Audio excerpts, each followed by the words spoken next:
I'm author Lin Lustig, and I want art in my books, so I'm drawing it. Welcome back, friends. First off, there was a little Futurama reference there. Actually, what I was going to start talking about was a new show that I've been super into. It's actually a couple years old, so I am late to the game, but I mentioned a while back Has Been Hotel, and Has Been Hotel absolutely entertained me to no end.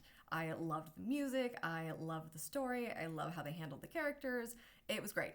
Are there problems? I'm sure there are. I just don't like to focus on them. I didn't realize that the creator had another series that they had done because it was only on YouTube called Hellava, set in the same world. It starts off with a lot of the same kind of like character tropes that I'm used to seeing, and so I was like, oh, okay, this is kind of funny. And then it just got funnier and funnier, and then really cute, and I was not expecting it, and I totally fell in love. I just couldn't stop. And there's only 2 seasons, which makes me very sad, but also very excited that there even are 2 seasons that I can go and binge because they've been coming out over the last 2 years, very slowly. I just want to give it a warning that these are both very adult shows. There's a lot of swearing.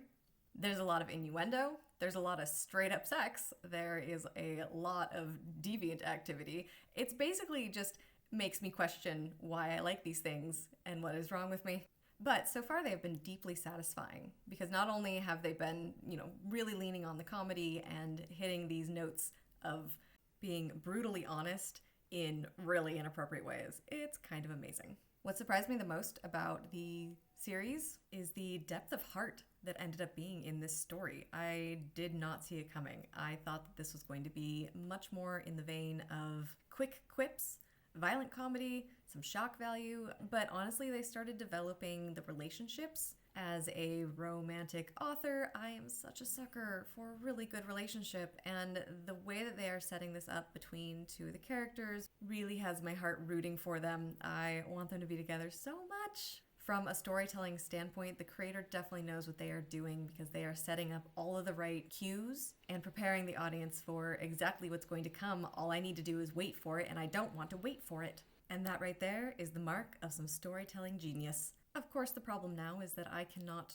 continue talking about this subject without getting into some more details that I want to talk about, except for they're kind of spoilery. I'm always torn whether or not you spoil the things or you don't spoil the things, especially if it's a thing that's been out for a while. I mean, it's not like I just watched the newest episode of Doctor Who or something and I'm gonna be like, haha, this happened. Or maybe what I think of as spoilery is not actually spoilery at all for someone else.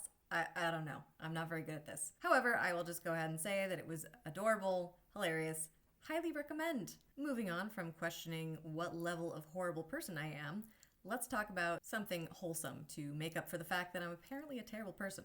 I mentioned Doctor Who earlier, and why not? Let's go back to it. At the time of recording this, the new series with Ncuti Gatwa has not actually released other than the Christmas special.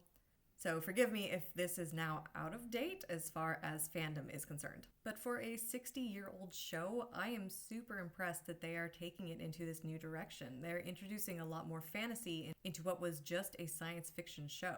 In a way, it's kind of like Q being in Star Trek, because let's face it, that man's just pure magic. That doesn't make sense. He's great. I felt like that might be what the Toymaker was going to be in the 60th anniversary specials, and I was surprised that he was less of a influence. I do think that what happened within the 60th has changed a lot of this with the whole salt thing, but I'm really intrigued to see what they do with it moving forward. This show has not been locked necessarily in a rut. It has, however, suffered a little bit from, of course, the COVID pandemic, but it was a good move to bring back David Tennant. The whole 60th anniversary created so much more buzz and excitement for Doctor Who than had been there in a long time. And yes, a lot of people see bringing back David Tennant as kind of a cop-out, but I thought they did it really well, and I have been so enamored with the Doctor and Donna that seeing them back together again was some kind of dream that for the past 15 years I did not think was possible.